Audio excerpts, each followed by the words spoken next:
अगर आपके दिल में बदले की आग जल रही है, अगर किसी ने आपको इतना दर्द दिया है कि आप बस बदला लेना चाहते हैं, तो रुकिए। हो सकता है कि आप जिस राह पर चल रहे हैं वो आपको और गहरे अंधकार में ले जा रही हो। गौतम बुद्ध ने एक रहस्य बताया था, एक ऐसा गुप्त ज्ञान जो बदले की आग को बुझा सकता है और उसे शांति में बदल सकता है। लेकिन क्या यह सच में संभव है? और अगर हां, तो कैसे? आज हम अर्जुन की कहानी से यह समझेंगे कि बदले की आग को शांति में कैसे बदला जा सकता है। आइए शुरू करते हैं। रात घनी हो चुकी थी। जंगल के साए में एक युवा बैठा था, अर्जुन। उसकी आंखों में आंसू थे, लेकिन दिल में आग, बदले की आग। उसके हाथ में तलवार थी, लेकिन मन में असमंजस। राघव, मैं तुझे जिंदा नहीं छोड़ूंगा। उसकी सांसें तेज थीं, सीने में दर्द था और जन में सिर्फ एक ही ख्याल, बदला। लेकिन यह कहानी यहां से शुरू नहीं होती। यह कहानी तब शुरू हुई थी जब अर्जुन एक मासूम बच्चा था। अर्जुन का बचपन खुशहाल था। उसका परिवार एक छोटे से गांव में रहता था। उसके पिता धीरेंद्र गांव के सम्मानित व्यक्ति थे। अपनी ईमानदारी और करुणा के लिए जाने जाते थे। वे हमेशा अर्जुन को सिखाते, बेटा, दुनिया में सबसे ताकतवर इंसान वो होता है जो अपने क्रोध को काबू कर सके। अर्जुन हंसकर कहता, लेकिन पिताजी, अगर कोई हमें मारने आए तो हम क्या करें? धीरेंद्र मुस्कुराते, बुद्धिमान व्यक्ति तलवार से नहीं, बुद्धि से युद्ध करता है। अर्जुन को ये बातें समझ नहीं आती थी। वो एक साहसी बालक था, निडर लेकिन हठी भी। फिर एक दिन सब कुछ बदल गया। वो काली रात, जब अर्जुन की दुनिया उजड़ गई। गांव के पास के जंगलों में डाकुओं का आतंक था। गांव वाले डरते थे, लेकिन अर्जुन के पिता कभी भयभीत नहीं हुए। उन्होंने हमेशा न्याय की राह चुनी, लेकिन इस राह की कीमत उन्हें चुकानी पड़ी। एक रात जब अर्जुन गहरी नींद में था, गांव में चीख पुकार मच गई। उसने आंखें खोली तो देखा घर जल रहा था। वह दौड़ता हुआ बाहर आया। वहां का नजारा भयानक था। गांव के कुछ लोगों को बुरी तरह पीटा जा रहा था, घरों को लूटा जा रहा था। और फिर अर्जुन ने वो देखा जिसे वह कभी नहीं भूल सकता था। उसके पिता जमीन पर गिरे थे और उनके ऊपर खड़ा था एक आदमी, राघव। राघव गांव का ही एक आदमी था। वह पहले अर्जुन के पिता का शिष्य था, लेकिन जब उन्होंने उसकी बेईमानी पकड़ी तो उन्होंने उसे गांव से निकाल दिया था। राघव ने उसी अपमान का बदला लिया था। अर्जुन चीख उठा, पिताजी! धीरेंद्र ने कांपते हुए अर्जुन की तरफ देखा और बहुत ही धीमी आवाज में बोले, बेटा, बदला मत लेना। और उनकी आंखें हमेशा के लिए बंद हो गई। उस रात ने अर्जुन को पूरी तरह बदल दिया। अब उसके दिल में सिर्फ एक ही भावना थी, बदला। वह गांव छोड़ चुका था। उसने युद्ध कला सीखी, तलवार चलाना सीखा और अपने शरीर को लोहे की तरह मजबूत बनाया। लेकिन उसके भीतर जो जल रहा था वो बदले की आग थी। अब 10 साल बाद वह वापस लौटा था, सिर्फ एक मकसद के साथ, राघव को खत्म करना। लेकिन नियति को कुछ और ही मंजूर था। रात के अंधेरे में जब अर्जुन अपनी तलवार की धार तेज कर रहा था, तभी जंगल के रास्ते से एक साधु गुजरा। उसने अर्जुन को देखा और मुस्कुराया, बेटा, इतनी रात को तलवार क्यों तेज कर रहे हो? अर्जुन ने बिना देखे कहा, यह तुम्हारे काम की बात नहीं, जाओ यहां से। साधु ने एक गहरी सांस ली और कहा, बेटा, अगर तलवार तेज करने से घाव भरते तो दुनिया में कोई दुखी नहीं रहता। अर्जुन चौंका। उसने पहली बार उस साधु की तरफ देखा। उसकी आंखों में अजीब सी शांति थी। तुम कौन हो? अर्जुन ने पूछा। साधु ने मुस्कुराकर कहा, मैं एक साधारण यात्री हूं, लेकिन तुम कौन हो बेटा? अर्जुन ने क्रोध से कहा, मैं अर्जुन हूं और मैं अपने पिता की मौत का बदला लेने जा रहा हूं। साधु ने गहरी नजर से अर्जुन को देखा और कहा, अगर बदले से शांति मिलती तो दुनिया में कोई दुखी नहीं रहता। तुम जानते हो तुम किससे बात कर रहे हो? अर्जुन की आंखें संदेह से भर गई। तुम कौन हो? साधु मुस्कुराया और धीरे से कहा, मैं सिद्धार्थ हूं, जिसे दुनिया गौतम बुद्ध के नाम से जानती है। अर्जुन का दिल एक पल के लिए कांप उठा। गौतम बुद्ध, वह व्यक्ति जिसके ज्ञान की चर्चा दूर दूर तक थी। वह अर्जुन के सामने खड़ा था। अर्जुन स्तब्ध खड़ा था। उसकी आंखों में संशय था, मन में उथल पुथल। गौतम बुद्ध, उसने बुदबुदाया। यह नाम उसने कई बार सुना था, एक महात्मा जो शांति और करुणा का संदेश देते थे। लेकिन अर्जुन को शांति नहीं चाहिए थी, उसे बदला चाहिए था। बुद्ध मुस्कुराए। उनकी आंखों में गहरी शांति थी। बेटा, क्या तुम सच में मानते हो कि बदले से तुम्हें शांति मिलेगी? अर्जुन के भीतर उग्रता थी। उसने तलवार को कसकर पकड़ा और तीखे स्वर में बोला, मेरे पिता को निर्दयता से मार दिया गया, क्या मैं उन्हें यूं ही मरने दूं? अगर मेरी जगह कोई और होता तो वह भी यही करता। बुद्ध ने शांत स्वर में कहा, अगर तुम्हें लगता है कि बदले से तुम्हारा दुख समाप्त हो जाएगा तो पहले एक परीक्षा दो। अगर तुम इसमें सफल हुए तो मैं खुद तुम्हें तुम्हारे लक्ष्य तक पहुंचने में मदद करूंगा।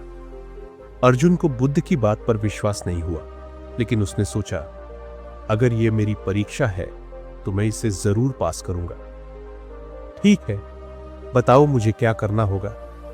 बुद्ध ने एक वृक्ष की ओर संकेत किया। इस वृक्ष की छाल से एक कप दूध निकाल कर लाओ। अर्जुन हंस पड़ा। क्या यह संभव है? वृक्ष से दूध कैसे निकलेगा? बुद्ध गंभीर स्वर में बोले, तो फिर सोचो, क्रोध से शांति कैसे मिलेगी? अर्जुन चौंका।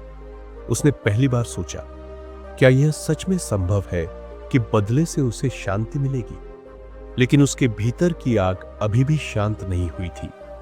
मैं तुम्हारी इस पहेली को समझने नहीं आया, मुझे बदला लेना है। बुद्ध ने मुस्कुराकर कहा, तो फिर दूसरी परीक्षा दो।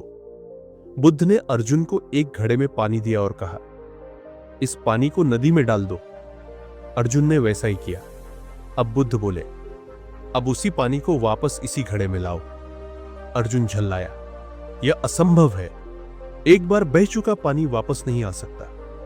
बुद्ध मुस्कुराए, बिल्कुल सही, ठीक वैसे ही जो बीत गया उसे बदला नहीं जा सकता। लेकिन तुम बार बार उस दर्द को अपने भीतर जी रहे हो। तुम उसे पकड़कर रखना चाहते हो, जैसे घड़े का पानी वापस लाना चाहते हो। लेकिन क्या यह संभव है? अर्जुन को पहली बार एहसास हुआ कि वह अतीत को पकड़ने की कोशिश कर रहा था, लेकिन उसका क्रोध अभी भी पूरी तरह शांत नहीं हुआ था। अर्जुन ने ठान लिया कि वह बुद्ध की परीक्षा में नहीं फंसेगा। अगली सुबह वह अपने गांव पहुंचा। राघव अब गांव का मुखिया बन चुका था। जब उसने अर्जुन को देखा तो वह ठहाका मारकर हंसा, तो तू वापस आ गया? अर्जुन की आंखें क्रोध से लाल हो गई। उसने तलवार निकाल ली। आज तेरा अंत होगा। लेकिन तभी, रुको, आवाज बुद्ध की थी। बुद्ध धीरे धीरे चलते हुए वहां पहुंचे। राघव की आंखों में भय था। उसने सुना था कि बुद्ध महात्मा है। बुद्ध ने अर्जुन की तरफ देखा। बेटा, क्या तुम सच में सोचते हो कि इसे मारकर तुम्हें शांति मिलेगी? अर्जुन की सांसें तेज हो गई। वो कुछ बोल नहीं पाया। बुद्ध ने आगे कहा, अगर कोई तुम्हें गाली दे और तुम वह गाली स्वीकार न करो तो वह गाली किसके पास रहेगी? अर्जुन ने कहा, जिसने दी थी उसी के पास। बुद्ध मुस्कुराए, तो अगर कोई तुम्हारे साथ अन्याय करे और तुम उसे अपने भीतर रखो तो वह कष्ट किसे होगा? अर्जुन चौंक गया। उसे समझ आ रहा था कि क्रोध और बदले की आग केवल उसे ही जला रही थी, लेकिन वह अभी भी उलझन में था। अगर मैं इसे माफ कर दूं तो न्याय कैसे होगा? बुद्ध ने धीरे से कहा, न्याय का मतलब बदला नहीं होता बेटा। न्याय का मतलब है संतुलन। अगर आग को आग से बुझाया जाए तो केवल राख ही बचती है।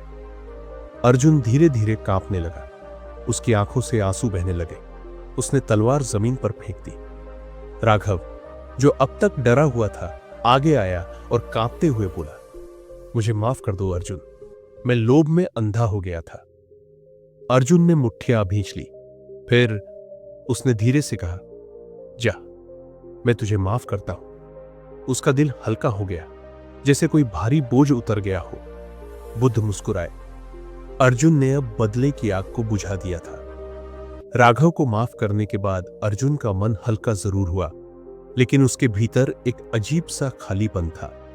वर्षों तक वह बदले की आग में जलता रहा, और अब जब उसने बदला नहीं लिया तो उसे लगने लगा जैसे उसने अपने पिता के साथ अन्याय कर दिया हो।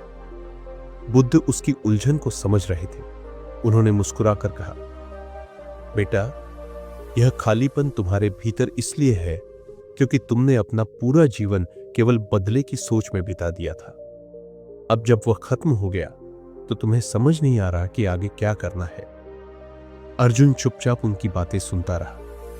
बुद्ध ने आगे कहा, जब कोई नाविक समुद्र में फंस जाता है तो उसका पूरा ध्यान सिर्फ जिंदा रहने पर होता है, लेकिन जब वह किनारे आ जाता है तो उसे नहीं पता होता कि अब क्या करना है। ठीक उसी तरह तुम भी इतने वर्षों तक केवल बदले की आग में जलते रहे कि अब तुम्हारे पास कोई और उद्देश्य ही नहीं बचा। लेकिन यह तुम्हारी हार नहीं है, बल्कि यह तुम्हारे लिए एक नया अवसर है, नई दिशा चुनने का अवसर। अर्जुन सोच में पड़ गया। लेकिन गुरुदेव, अगर मैंने राघव को माफ कर दिया तो इसका मतलब यह नहीं कि अन्याय को सहन करना चाहिए, है ना? बुद्ध ने मुस्कुराते हुए कहा, बिल्कुल नहीं। अन्याय का विरोध करना चाहिए, लेकिन क्रोध और घृणा के साथ नहीं, बल्कि बुद्धि और करुणा के साथ। जिस समाज में लोग अपने अहंकार और क्रोध को छोड़कर प्रेम और न्याय के साथ जीना सीख जाए, वहां बदले की आग में जलने का कोई कारण ही नहीं बचेगा। अर्जुन ने सिर झुका लिया। अब उसे समझ में आ रहा था कि उसकी लड़ाई किसी इंसान से नहीं थी, बल्कि अपने भीतर की नफरत से थी। राघव से मिलने के बाद अर्जुन ने अपने जीवन में पहली बार सुकून महसूस किया था, लेकिन वह अब भी अपने अंदर के द्वंद्व से पूरी तरह मुक्त नहीं हो पाया था। वह रोज बुद्ध से संवाद करता, ध्यान करता और अपने भीतर शांति खोजने की कोशिश करता। एक दिन एक गरीब किसान आश्रम में आया और महात्मा बुद्ध से बोला, मेरे पास खेती करने के लिए पर्याप्त साधन नहीं है। मेरे पड़ोसी ने मेरी जमीन भी छीन ली। मैं बहुत दुखी हूं। अर्जुन को सुनकर गुस्सा आ गया। उसने कहा, यह तो अन्याय है। हमें उस पड़ोसी को सबक सिखाना चाहिए। बुद्ध मुस्कुराए और अर्जुन से पूछा, अगर कोई तुम्हारे घर में आग लगा दे तो तुम क्या करोगे? अर्जुन बोला, मैं आग बुझाने की कोशिश करूंगा। बुद्ध बोले, तो फिर जब किसी के मन में लालच और क्रोध की आग जल रही हो तो हमें उसे और भड़काना चाहिए या बुझाने का प्रयास करना चाहिए? अर्जुन चुप हो गया। उसने पहली बार समझा कि क्रोध से कुछ भी हल नहीं हो सकता। उसने किसान की मदद करने का एक और तरीका सोचा। वह गांव गया, लोगों को इकट्ठा किया और मिलकर उस किसान की मदद करने लगा। धीरे धीरे गांव वालों ने भी समझा कि सहयोग और न्याय से ही समाज को आगे बढ़ाया जा सकता है। समय बीतता गया। अर्जुन पहले जैसा नहीं रहा। अब वह न केवल अपने लिए बल्कि पूरे समाज के लिए काम करने लगा। एक दिन जब वह ध्यान में बैठा था तो उसे अपने भीतर अपार शांति महसूस हुई। अब उसे न राघव के प्रति कोई क्रोध था, न बदले की भावना। वह पूरी तरह मुक्त हो चुका था। बुद्ध ने मुस्कुराकर कहा, अब तुम्हें सत्य मिल गया है अर्जुन। बदले की आग को शांति में बदलना ही असली मुक्ति है। अर्जुन ने बुद्ध के चरणों में सिर झुका दिया। उसने अपने भीतर की आग को बुझा दिया था। अब वह सच में मुक्त था। गौतम बुद्ध की गुप्त शिक्षा सिर्फ अर्जुन के लिए नहीं थी, ये आपके लिए भी है। सवाल सिर्फ इतना है, क्या आप इसे अपनाने के लिए तैयार हैं? अगर यह कहानी आपको प्रेरणादायक लगी हो तो इस वीडियो को लाइक और शेयर करें और हमारे चैनल अमृत चेतना को सब्सक्राइब करना न भूलें। हम फिर मिलेंगे एक और प्रेरणादायक कहानी के साथ। धन्यवाद।